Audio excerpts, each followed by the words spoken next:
দিন রাত তারা হরি হরি করছে। বলি বলি ওই নিমাই বেটার কিন্তু ক্ষমতা আছে।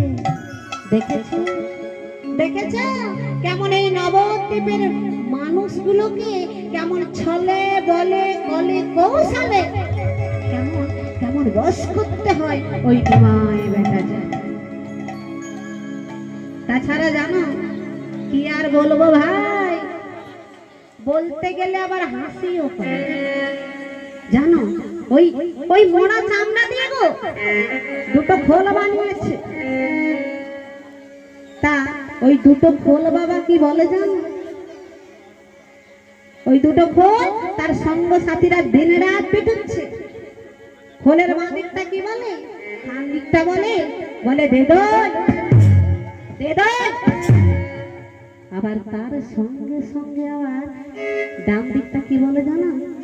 বলবে চিড়ে আন চিড়ে আন।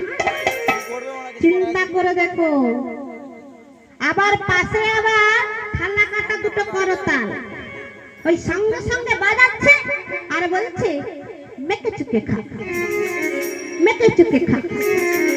দেখেছো দিন রাত চালাচ্ছে। আবার জানো ওই নিম গাছের তলায় জন্ম হয়েছে বলে না, তারা আবার সোহাগ করে নাম রেখেছে নিমা।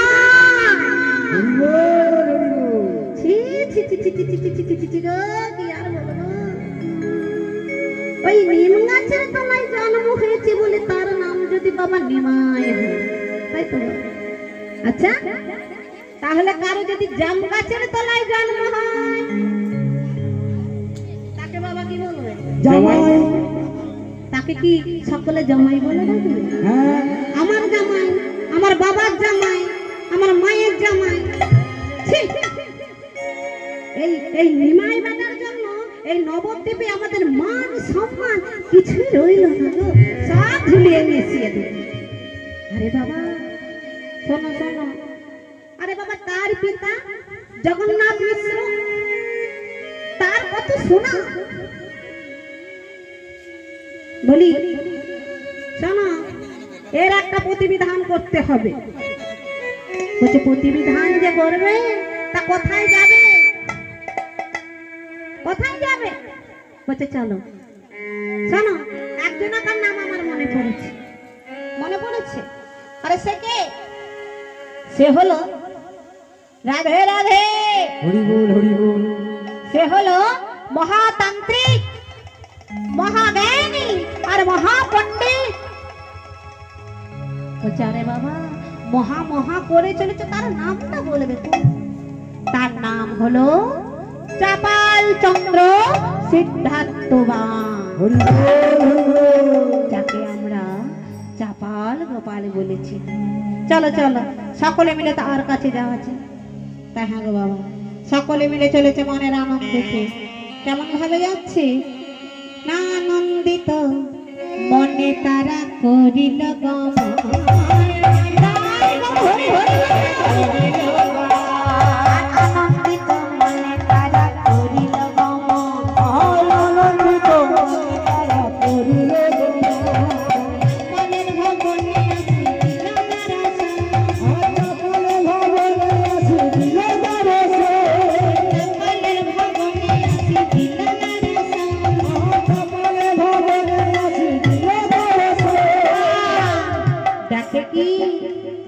চাপাল তখন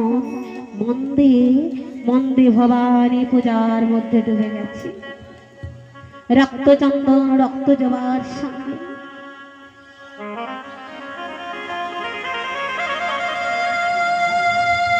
রক্ত জবার সঙ্গে রক্ত মাখিয়ে মায়ের চরণে পুষ্পাঞ্জলি দিচ্ছে। আর বলছি শরণাগত ধীরাগত পরিত্রাণায় পরাণায়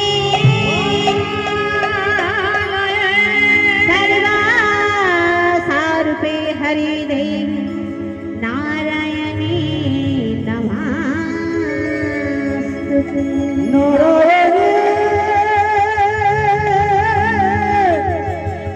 নারায়ণী নমস্তুতে।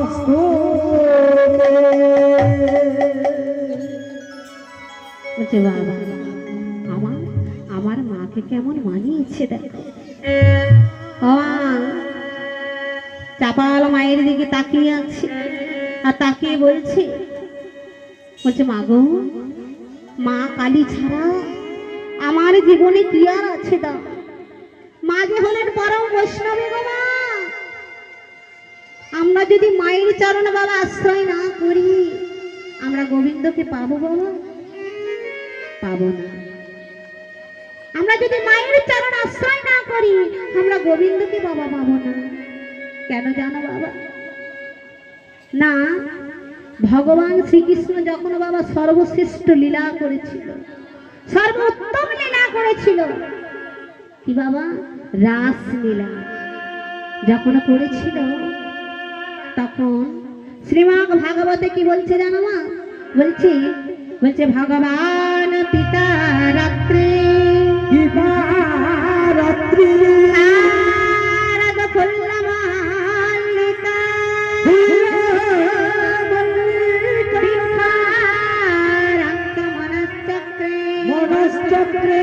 আর যোগ মায়া মপাসে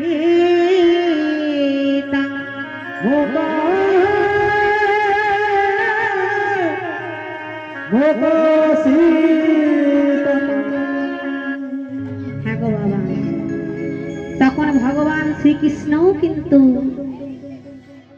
মা যোগমায়াকে আরাধনা করেছিলেন এই রাসলীলা থাকার জন্য, যোগদান করার জন্য। তাছাড়া বাবা এই নৌকা বিলাসও দেখবে না বাবা, মা যোগমায়াকে স্মরণ করেছে। আর গোপীরা যখন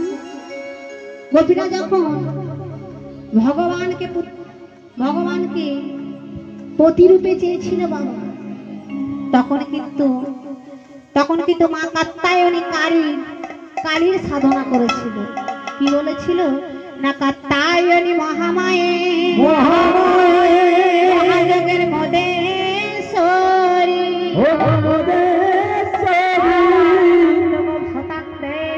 সুতং দেবী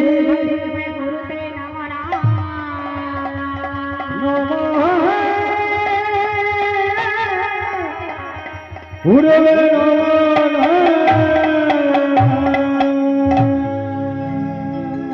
দেখুন বাবা, তাই দিকে শ্রীমদ্ ভাগবতে কি বলছে জানো বাবা? বলছি আমরা শাস্ত্র ব্রহ্ম শৈব নিয়ে দেখুন বাবা আমরা চুলোচুলি করি, ভেদাভেদ করি। আমরা বলি না যে আমি ব্রহ্ম, আমি ব্রাহ্মণ, আমি কাউকে ছোব না, তাই তো বাবা? আমি শৈব, আমি কাউকে ছোব না। কিন্তু বাবা আপনারা যখন আসল জায়গায় যাবেন, যে দেখতে পারবেন যেই কালী সেই শিব, সেই গোবিন্দ সেই কৃষ্ণ, একই রূপ বাবা। তাই দিকে চাপাল গোপাল মায়ের দিকে তাকিয়ে আছে আর বলছে মা, আহা আমার মাকে কেমন মানিয়েছে দেখো। তাই মায়ের দিকে তাকিয়ে মায়ের আরাধনা করছি আর বলছি মাথুর চোখের কাজল সারা গায়ে মাখিয়ে দে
Yeah.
গোপাল